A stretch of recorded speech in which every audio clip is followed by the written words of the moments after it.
Hello, my fellow citizens. I'm David Fowler, president of the Family Action Council of Tennessee, and all of us will be going to the polls here very soon to vote in some very important elections. While we are a state policy council, we realize this year that we have an important U.S. Senate race that's taking place.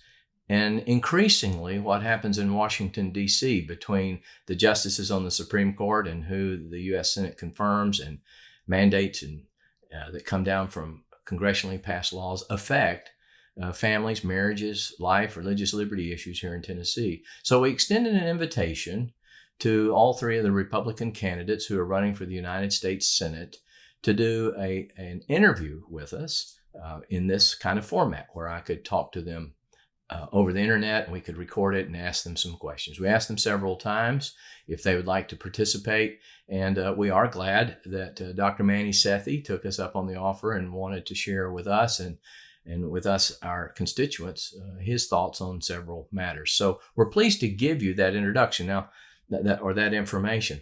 Let me say, however, that on my end, there were some technical difficulties with my microphone, and some of it was a little bit garbled. Thankfully, the portion of responses by Dr. Sethi was clear. So what I'm going to do is repeat to you the questions that I asked him so that you can then judge his answers. So the first thing we did after welcoming him and thanking him for being a part of this production was I asked him, tell us who Manny Sethi is. Tell us what makes Manny Sethi who he is, what you want voters to know about Manny Sethi, the Tennessean, the person. And so that was the first question, and here was his answer. Well, my story begins like yours and everybody who's watching this, really with my parents. And they were immigrants, grew up in India in the 1940s. When they were children, Muslims burned their homes to the ground. They lost everything that they had. By the grace of God, they both pulled themselves up by their own bootstraps to become doctors. They wanted a better way of life. So they went to the U.S. Embassy, waited in line, stood their turn, came to this country in the 1970s legally with an L, retrained as doctors in the American system. I was born in Cleveland, Ohio.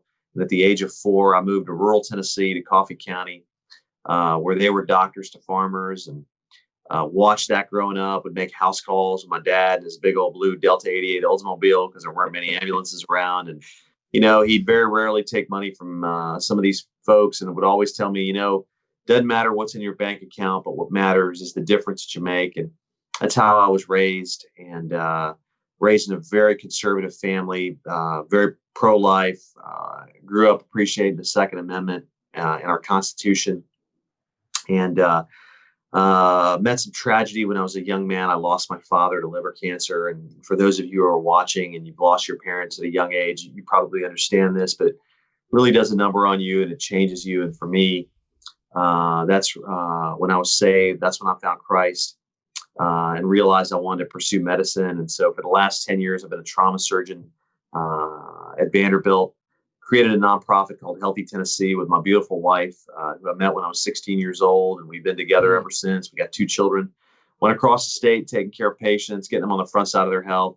President Trump took an interest in this, invited us to the White House to talk about Healthy Tennessee. I'm a big supporter of our president. I just feel like now, where we're at in our nation's history, we really need Christian conservative outsiders. Our country faces a lot of challenges. I do believe America is the greatest country on the face of the planet. My family story is a testament to that.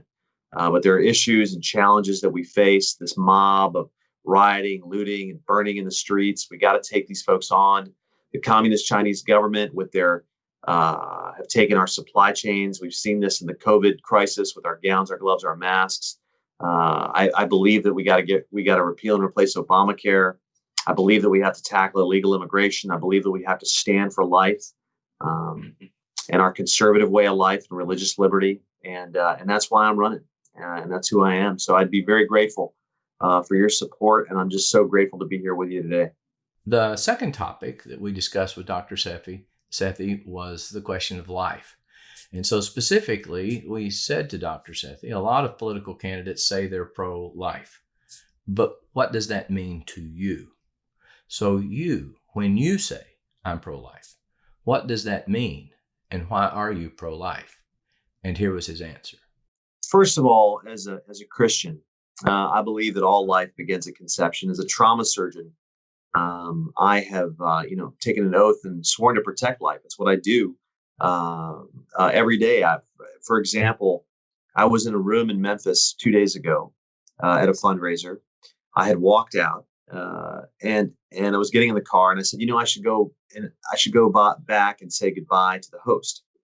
So I walked back in to say goodbye to the host, and there's a woman who's choking to death right in front of me, and everybody had frozen. They were just watching this. But in that moment, I didn't even think. I just, we did the Heimlich maneuver. We saved her life, and that's just what's in you as a physician. You're trained to protect life. Now, my mother was an OBGYN for 30 years in a small town, and never once did an abortion. Always talked people who had early teenage pregnancy into keeping the baby. But I have a more personal story to tell you and share with you, and that's my own journey with our difficulties having children. When I met my wife when I was 16, as I mentioned, and I went to medical school. She went to law school. We just figured, one day we would have kids. And then, one day my mom is sitting there and she's like, why don't you have children? Very awkward conversation to have with your mother. But we were, in our late 20s and suddenly we were like, yeah, that's a really good question. What's going on? And then we went down this very long road where an infertility doctor told us, you have less than a 40% chance to have children. And by the grace of God, after lots of testing and lots of treatment, my wife was able to we're blessed with 2 children. And so all life is precious. Another real moment for me for my journey was I was in Haiti on a mission trip with I'm on the board of a nonprofit called the Christian Nutrition Program. It does outreach in Haiti, and I was visiting on a trip and went to a tent city about 120 degrees to see a lady who had end-stage HIV/AIDS.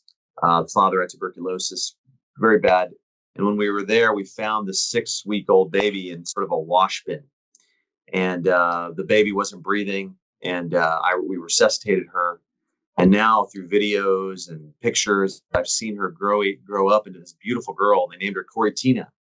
And so every life is precious. Every life has a meaning. And I'm pro-life without any exception. And the reasons are that, first of all, my mother has always told me, she's like, I've never once had to decide between life of mother and a baby. And I've been doing this for 3 decades. And so I think the media pushes that. In terms of things like rape and incest, I know these are topics that the media always asks, but I've actually taken care of a woman. We did 18 surgeries to save her life, and she confided in me that she was conceived in rape. And anytime anybody asks me that question, I think of her. The next topic that we covered with Dr. Sethi, and by the way, his answers are completely unedited. I'm telling you what I asked him, and then you're just getting to hear what he said. But the next topic was about federalism. So specifically, this was the question that I asked him.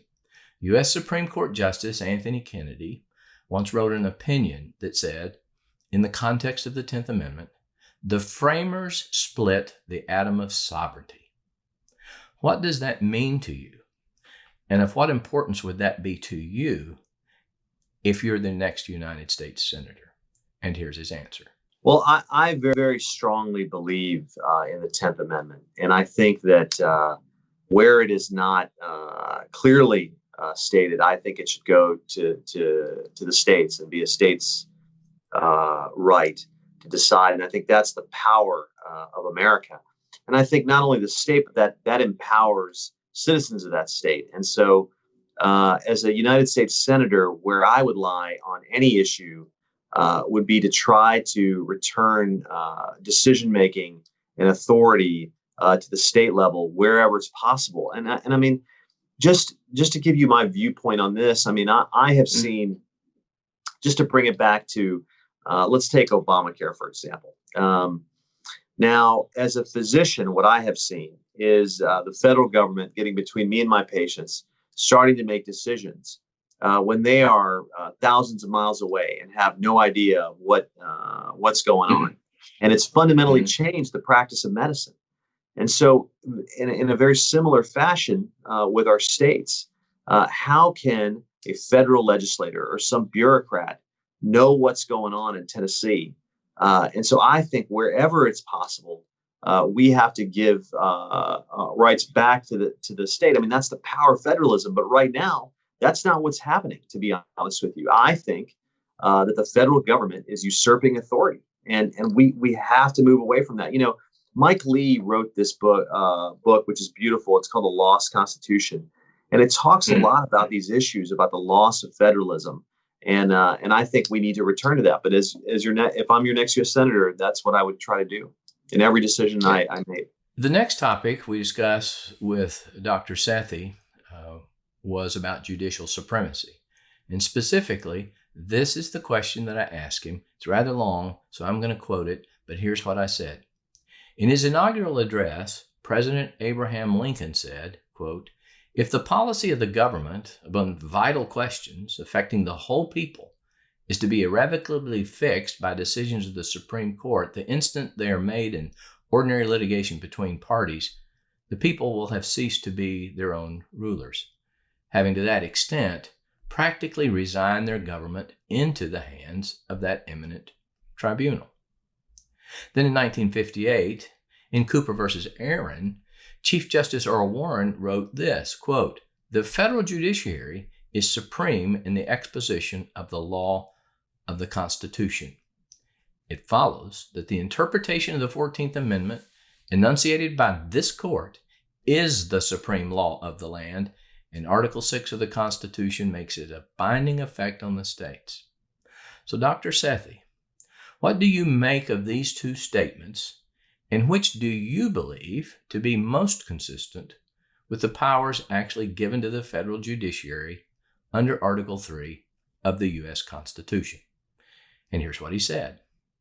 The Supreme Court is meant to do is uphold the Constitution, and that is the role of government. So I don't believe that ultimately what the Supreme Court says is the ultimate tribunal. And I mean, what bothers me so much, as you were asking me this question, what I'm immediately thinking about is some of these judicial activists now on the Supreme Court who are legislating from the bench. I mean, look at what John Roberts just did with abortion.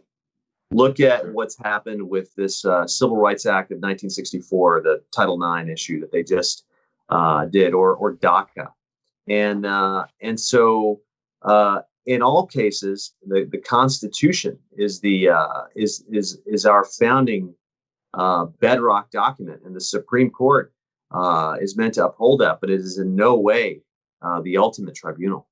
The last subject we specifically asked Dr. Sethi about was about the cloture rule in the United States Senate. If you're not familiar with it, just a little brief background. It's the rule that requires that 60 of the U.S. senators have to vote to end the debate in order to actually vote on a bill. Essentially, people can filibuster until 60 senators get tired of hearing it and say, that's enough, we're going to vote. So here specifically is what I said to Dr. Sethi. The U.S. Senate has adopted what's called the cloture rule, which allows senators to filibuster a vote on legislation unless 60 members of the Senate agree to cut off debate. Do you believe the rule should be retained? But if you don't, what kind of change would you support to limit debate on legislation so that votes can be taken, but without the majority running roughshod over the minority party? And here were his thoughts. You know, just like what you said, in terms of we have to protect the minority in cases over the majority, and right now the Democrats are not in the majority, but what if they were? And I think the Senate is not a place where I believe things should happen very quickly. I think that's the um, why the Senate has been such a successful place for so long, is that's where the saucer goes to cool and people have meaningful discussions. Now, I do believe that, for example, you should have at least 72 hours to read a bill, which is, I mean, I think that's just a reasonable amount of time to go through something. And so I think in all cases, we have to make sure that all of our decision making in the U.S. Senate is intentional and methodical and thoughtful. And I think that cloture, while it can sometimes be grandstanding, et cetera, in the long term protects the minority. So, those were the formal questions we asked Dr. Sethi, and I concluded by giving him the opportunity to give us any final thoughts. So I specifically said to him, Dr. Sethi, do you have any last thoughts, last things that you would want to say to voters? And here's what, at the end, he wanted you to know. I think this is such a critical moment in our history in Tennessee, and the opportunity to elect a real conservative, someone who will bring that kind of voice to Washington, D.C. to represent you. And I think that's what I would ask people to really think about who do they believe will represent true Christian conservatism in the United States Senate.